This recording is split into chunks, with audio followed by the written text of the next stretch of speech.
Je parle de cet éveil, nous, Africains de la Caraïbe, nous sommes dans l'éveil. Les Afro-descendants, qui soient originaires directement d'Afrique ou des Caraïbes ou des Amériques, on est dans un besoin de changer le monde. Parce qu'on subit les discriminations, le racisme, parce qu'on a grandi dans ce racisme-là en France.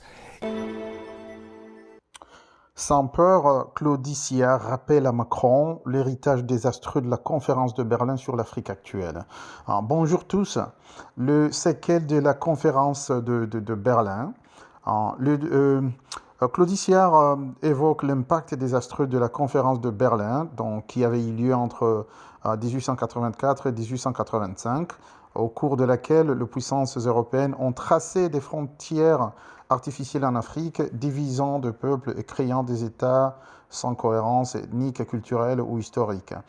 Pour Sillard, cette conférence a jeté les bases du chaos géopolitique et économique qui prévaut encore aujourd'hui sur le continent. Mais malheureusement, dans les écoles, les lycées, universités africaines, universités africains, on s'attelle à enseigner à la jeunesse les exploits de Charlemagne, de Napoléon Bonaparte, Diego Cao, etc., au lieu de leur expliquer, démontrer le méfait de cette conférence qui a causé et qui continue de causer tant du tort au continent africain. Il a souligné que cette division forcée a non seulement détruit les structures politiques et sociales précoloniales, mais aussi facilité l'exploitation des ressources africaines par l'Occident. Selon lui, les vitalités ethniques et les conflits internes qui en résultent sont souvent instrumentalisés par les puissances étrangères pour maintenir leur mainmise sur l'Afrique. Ok. Alors, je voulais suivre la vidéo et vous retrouve à la fin la vidéo pour la conclusion, la question du jour. À toutes. Merci à toutes et à tous de nous retrouver ici à Berlin en Allemagne. Nous sommes au cœur de la commémoration du 140e anniversaire de la conférence de Berlin. Celle-là même qui a partagé le continent africain ou alors qui a fixé les bases d'une colonisation de l'Afrique. Rappelez que les puissances occidentales étaient présentes en Afrique déjà, mais c'était sur les côtes, à travers les comptoirs commerciaux. Elles vont donc, ces puissances-là, pénétrer le continent après la conférence de Berlin parce que celle-ci aurait établi donc les règles qui leur permettaient notamment de naviguer sur l'ensemble du fleuve Congo qui parcourt pratiquement toute l'Afrique centrale et aussi sur le fleuve Niger qui leur permettait d'aller jusque pratiquement au lieu qui est appelé aujourd'hui l'Afrique septentrionale. Sur ce plateau de la télévision panafricaine, nous avons le grand honneur d'avoir un invité exceptionnel ici à Berlin en Allemagne. Il s'agit de Claudie Sillard qu'on ne présente plus. Grand panafricaniste, oui, convaincu, grand promoteur de la génération consciente africaine. Rappelez que ça a commencé avec vous, en parlant de cette nouvelle conscience africaine, déjà avec les jeunes que vous avez touchés très tôt, il y a un peu plus de 10 voire 15 ans maintenant. Et c'est ça. Oui. Il y a même, merci de m'accueillir, cher Guy. Il y a même plus que ça. L'émission Couleur Tropicale a commencé sur RFI le 13 mars 1995.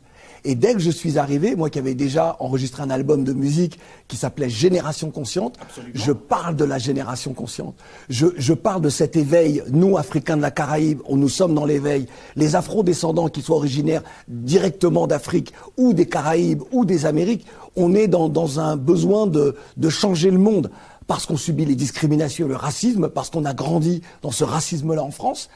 Et on sait qu'on a envie de construire un monde qui nous ressemble et qui nous rassemble. Et quand j'arrive sur RFI, je parle de cette génération consciente. Et comme c'est la radio, il n'y a pas encore les réseaux sociaux, et je reçois des lettres, mais par centaines, par semaine, et les gens se disent, mais attends, mais la façon dont tu parles, mais quelle couleur es-tu? Mais qui es-tu? Tu es aussi un Africain? Et les gens comprennent que je suis un Afro, et puis le temps a passé aujourd'hui, les choses sont là, et le panafricain convaincu que je le suis depuis l'âge de 16 ans.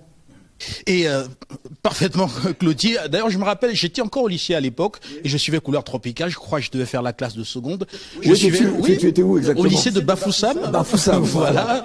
Ceux qui sont dans l'Ouest Cameroun vont certainement, me reconnaître et reconnaître également cet engagement qu'on avait à travers les différents clubs de nos lycées. Il y avait des clubs Couleur Tropicale et puis on attendait de voir le correspondant, notamment de Couleur Tropicale de l'époque, prendre la parole et sur les antennes de Radio France Internationale. C'était un grand moment.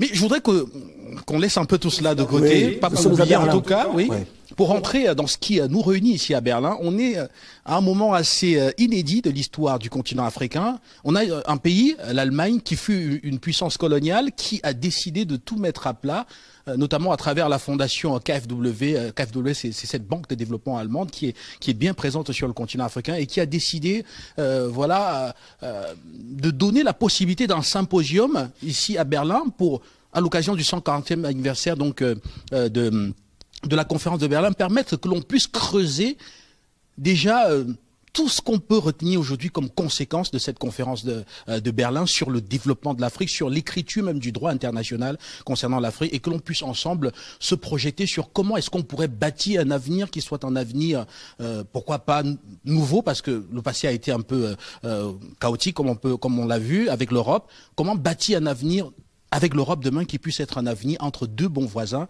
qui normalement mutuellement devraient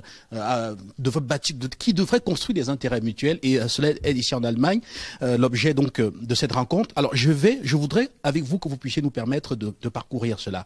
Premièrement. Oui. Alors c'est bien cette idée de parcours commun, sauf que derrière tout cela il y a la violence de l'appât du gain. C'est-à-dire à quel moment l'Europe, donc les pays, les puissances européennes et les États-Unis, et, beaucoup l'oublient, les multinationales de ces pays-là se réunissent pour commettre un braquage. Parce que c'est bien ça. C'est comme des malfaiteurs qui sont réunis et qui décident que, t'as vu, il y a une banque à braquer. Cette banque-là, elle s'appelle Afrique.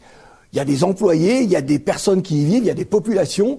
Qu'importe, ces villas ne coûtent rien, ne sont rien, parce que nous sommes Européens, nous sommes encore dans les premières décennies de la révolution industrielle, et c'est nous qui décidons le monde et qui pensons le monde. C'est ce qui s'est passé à Berlin. Alors, pour refaire un peu d'histoire, parce que c'est vrai que c'est très important de dire que l'Allemagne fait ce que d'autres pays européens ne sont pas capables de faire. Il ne faut pas oublier que l'Allemagne perd ses possessions d'Afrique après la Première Guerre mondiale occidentale.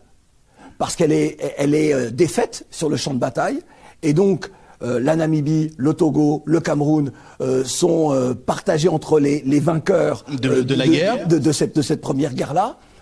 L'Allemagne a déjà commis un véritable génocide en Namibie contre les peuples Herero et Nama, puisqu'ils les ont exterminés. J'ai presque envie de dire que c'est une répétition de ce qui se passera quelques décennies plus tard, lorsque les Juifs, les Tziganes, les homosexuels, les Métis, les Noirs se retrouveront dans les camps de concentration et seront exterminés dans les camps de concentration. Donc on a un pays qui peut-être parce qu'il a su regarder son passé génocidaire envers le peuple juif, et pas seulement, je l'ai cité tout à l'heure, il est capable de se dire il faut regarder l'ensemble de notre passé. Et ce passé colonial-là, si nous voulons avoir un autre rapport avec l'Afrique, avec l'ensemble de ce continent-là, eh bien il faut l'autopsier. Il ne faut pas avoir peur de ce devoir de mémoire, mais j'ai envie de dire de devoir d'inventaire. Et l'Allemagne est capable de ça. Et pourtant l'Allemagne, comme d'autres pays d'Europe, est en proie à ce repli identitaire, à cette extrême droitisation de sa politique, et pourtant elle va quand même sur ce terrain-là. Et donc c'est à saluer. C'est à saluer. Merci Claudie. Alors je voudrais que nous puissions maintenant déjà voir réellement quelles auront été les conséquences encore visibles, pourquoi pas, de cette conférence de Berlin sur l'Afrique. Alors, je vais commencer par une petite lecture que j'ai fait moi-même au niveau de la rédaction d'Afrique Média. Alors, on a l'impression que c'était hier la conférence de Berlin. Parce que quand on regarde toute la côte ouest africaine, quand on regarde tout ce qui était avant des comptoirs coloniaux, où se faisaient les échanges avec les populations africaines de l'Hinterland, on se rend compte que tous les ports qui ont remplacé ces comptoirs coloniaux sont contrôlés par des multinationales, notamment occidentales, qui contrôlent tout ce qui ont un droit de passage sur toutes les marchandises qui arrivent et qui vont pénétrer l'Hinterland, et à l'intérieur même de l'Hinterland, il y a des chemins de fer qui sont toujours contrôlés par ces multinationales, qui continuent à couper des droits, à prélever des droits sur la circulation de cela. Alors, quand on sait que la conférence de Berlin a établi les règles de libre circulation et le monopole effectivement des grandes compagnies étrangères de l'Occident sur cet espace-là, alors est-ce que vous avez l'impression que quelque chose a changé depuis 1884. Il faut juste comprendre les raisons de la conférence de Berlin. puisque les puissances européennes sont présentes depuis presque 2 siècles, puisqu'il y a eu les déportations d'Africains pour être esclaves dans l'océan Indien, dans les Caraïbes et dans les Amériques. Donc les comptoirs sont là, des comptoirs, j'ai même envie de dire de véritables forts, dont les canons ne sont pas tournés vers la mer, mais vers l'intérieur, l'interland. Et les raisons de cette réunion-là, c'est pour mettre fin aux querelles entre les puissances européennes et permettre le commerce. Pourquoi? Parce que, et je vais vous donner un exemple très concret, celui du royaume d'Abomey. Le royaume d'Abomey, face à l'appétit français, résiste militairement. Il met même, souvent dans certaines batailles, il met en pièces les corps expéditionnaires français. Et donc, pourquoi? Parce qu'ils ont à la fois la puissance, l'organisation des corps d'armée, mais ils ont également, il y a un deal avec les Allemands, et les Allemands leur livrent des armes et des munitions. À la conférence de Berlin, les Français et les Allemands se mettent d'accord pour qu'il n'y ait plus, justement, je résume pour que ce soit compréhensible pour celles et ceux qui nous regardent, pour qu'il n'y ait plus ces livraisons d'armes. C'est à ce moment-là que les premières défaites du royaume d'Abomey se font jour, et que donc le royaume d'Abomey, de Béhanzin, eh bien, est obligé de capituler. Il est écrasé militairement par les Français. Donc ce moment-là de la conférence de Berlin, c'est vraiment un moment où, je parlais tout à l'heure de braqueurs, mais où il faut arriver à se mettre d'accord parce que, pourquoi? Il ne faut jamais oublier que l'esclavage a développé le racisme. Et que celles et ceux qui sont réunis, parce que ce sont des hommes qui sont réunis à Berlin, ils ont ce mépris des populations africaines, des Noirs, des Nègres. Ce ne sont pas des êtres humains comme les autres. Ils ne comptent pas. Même s'il y avait eu un représentant des États-Unis qui disait il faut quand même discuter avec les peuples d'Afrique, avec leurs représentants pour voir comment est-ce que l'on peut négocier. C'est un représentant américain qui n'a pas été écouté parce que ce ne sont que des nègres et ce territoire-là, il est à nous. Nous avons, alors là les Français, mais pas que les Français, les Anglais aussi étaient dans cette idée d'œuvre civilisatrice. On va civiliser. En réalité, il n'y avait aucune civilisation. C'était un prétexte pour l'opinion publique européenne. Non, non, non, on ne va pas tuer ces gens-là.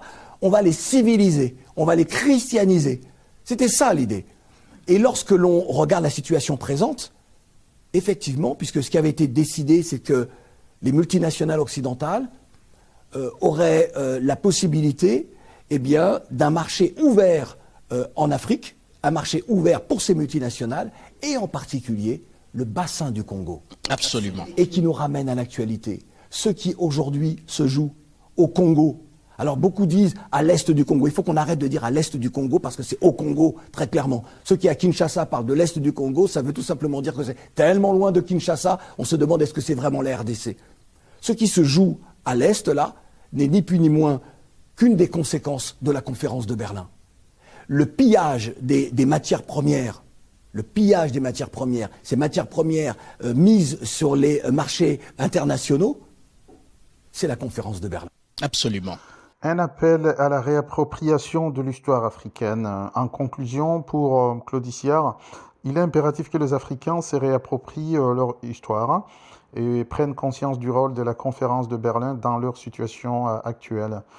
Il appelle à une rupture totale avec les systèmes hérités du colonialisme et exhorte les dirigeants africains à adopter une posture plus ferme face aux anciennes puissance coloniale. Son message résonne particulièrement dans un contexte où de nombreux pays africains, notamment au Sahel, remettent en question leurs relations avec l'Occident et revendiquent une autonomie plus grande dans leur gestion politique et économique.